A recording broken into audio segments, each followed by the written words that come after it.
প্রিয় মুক্তিকামী ছাত্র জনতা, আমরা দেখতে পাচ্ছি যে আমাদের এই অভ্যুত্থান এবং বিপ্লবের পরেই দেশে অরাজকতা নাশকতা করছে ফ্যাসিস্ট এবং তাদের দোসররা।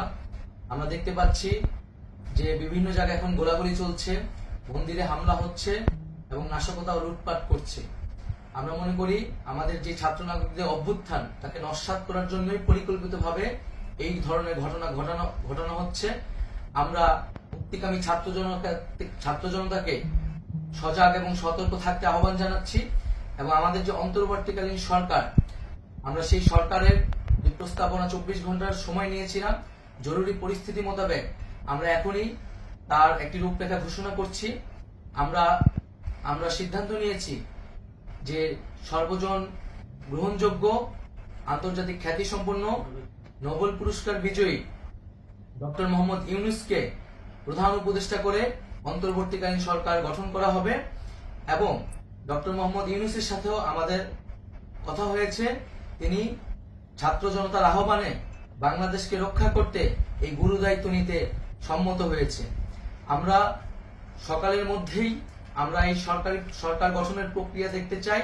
রাষ্ট্রপতির কাছে আহ্বান থাকবে যে দ্রুত সময়ের মধ্যে ডক্টর মোহাম্মদ ইউনূসকে প্রধান উপদেষ্টা করে অন্তর্বর্তীকালীন সরকার গঠন করা হোক এবং এই অন্তর্বর্তীকালীন সরকারের বাকি সদস্যদের নামও আমরা সকালের মধ্যে ঘোষণা করব।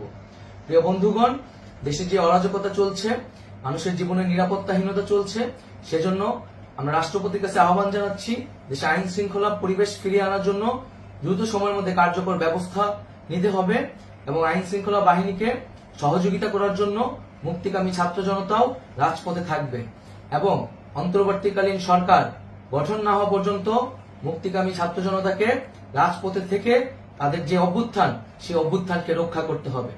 প্রিয় বন্ধুগণ, আমরা রক্ত দিয়েছি, শহীদ হয়েছি। আমাদের যে প্রতিশ্রুতি একটি নতুন বাংলাদেশ গঠন করার জন্য, সেটিকে আমাদের অবশ্যই বাস্তবায়ন করতে হবে এবং অবশ্যই ছাত্র জনতার প্রস্তাবিত সরকার বাদে কোনো ধরনের সরকার কিন্তু মেনে নেওয়া হবে না। আমরা বলেছি কোন ধরনের সেনা শাসিত সরকার অথবা সেনা সমর্থিত সরকার অথবা এই ফ্যাসিস্টদের দোসরদের কোনো বিটিম সরকার কিন্তু আমরা মেনে নেব না। কোনো গণবিরোধী সরকারকে মেনে নেওয়া হবে না।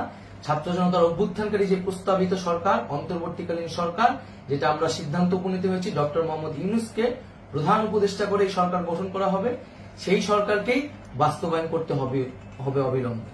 আগামীকাল সকাল থেকে সকলকে আহ্বান জানাচ্ছি রাজপথে থাকার জন্য এবং আমাদের যে সাম্প্রদায়িক সম্প্রীতি এবং রাষ্ট্রীয় সম্পদ রক্ষা কমিটির ঘোষণা হয়েছে বৈষম্যবিরোধী ছাত্র আন্দোলনের নেতৃত্বে, সকল পাড়ায় পাড়ায় এলাকায় এলাকায় সেই কমিটি পাহারায় থাকবে। আমাদের সংখ্যালঘু কমিউনিটিকে আমাদের রক্ষা করতে হবে, রাষ্ট্রীয় সম্পদ এবং এই দেশকে রক্ষা করতে হবে আমাদের।